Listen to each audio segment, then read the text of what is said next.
Assalamualaikum warahmatullahi wabarakatuh. Perkenalkan, nama saya Ana, mahasiswi Universitas Dian Nusantara Kampus Bekasi.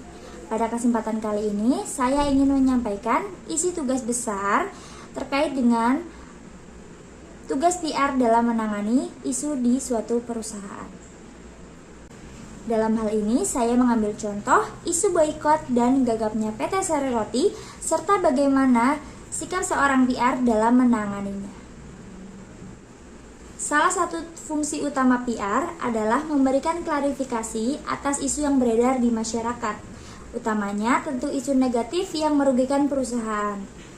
Namun demikian, diperlukan keahlian dan jam terbang bagi PR untuk menilai apakah sebuah isu perlu diklarifikasi atau tidak. Kasus klarifikasi Sari Roti terkait keterlibatannya pada aksi Super Damai 212 yang bertujuan clear the air justru berdampak sebaliknya. Lebih gawat lagi, hal ini bisa berdampak pada boikot produk-produk Sari Roti yang saat ini merupakan market leader yang menguasai pasar roti sebesar 75%. Dalam mengidentifikasi dan menilai kekuatan sebuah isu terdapat 3 hal. Yang pertama, yaitu content of issue, search of issue, dan public interest. Setelah dianalisa, kasus yang terjadi saat ini publik merasa bahwa Sari Roti secara korporasi tidak mendukung aksi Super Damai 212. Sari Roti secara tegas menjelaskan posisinya yang bukan bagian dari aksi tersebut. Tegasnya berada pada posisi yang berbeda. Saya rasa agak jarang dalam sejarah Republik sebuah perusahaan nekat masuk ke wilayah yang berbahaya ini, yang berdampak pada hilangnya konsumen. Artinya secara content of issue, isu boikot ini adalah isu yang penting dan mendesak untuk ditangani. Kedua, berdasarkan search of issue, isu klarifikasi ini kebetulan bersumber langsung dari PT Sari Roti, sehingga merupakan sikap resmi perusahaan.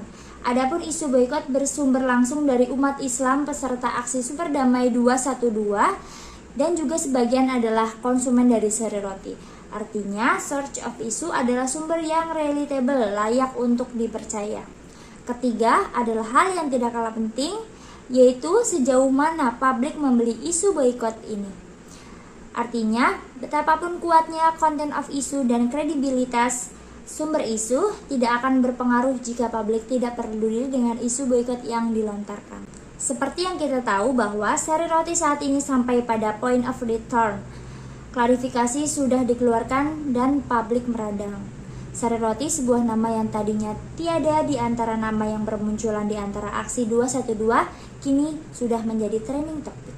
Sikap saya sebagai PR dari PT Sari Roti adalah saya akan menyusun strategi yang baik sehingga citra positif perusahaan tetap terjalin di mata masyarakat. Strategi yang akan saya lakukan sebagai seorang PR dari PT Nippon Indosari Corporindo Tbk dalam menangani krisis yang terjadi adalah dengan melakukan rebranding atau merubah kemasan. Pembaharuan produk diharapkan dapat memberikan pandangan yang baru dan positif di masyarakat terhadap Sari Roti. Sari Roti akan melakukan rebranding dengan penggantian desain kemasan dan juga mengeluarkan 20 jenis varian rasa terbaru yang siap dipasarkan. Sari Roti dapat melihat peluang di mana Sari Roti harus melakukan inovasi agar masyarakat tertarik dengan produk-produk Sari Roti.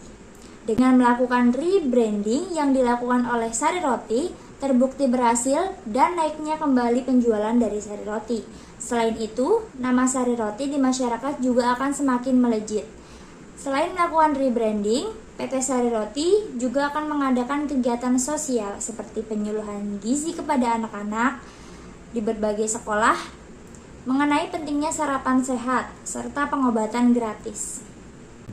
Kegiatan ini diharapkan mampu mengembalikan kejadian yang menimpa sepatutnya dan dijadikan sebagai pelajaran serta menjadi bahan evaluasi bagi diri perusahaan, bahwa kedepannya pihak perusahaan harus mampu untuk lebih jeli dalam melihat situasi agar tidak gegabah ketika akan mengambil sebuah keputusan untuk melakukan suatu tindakan.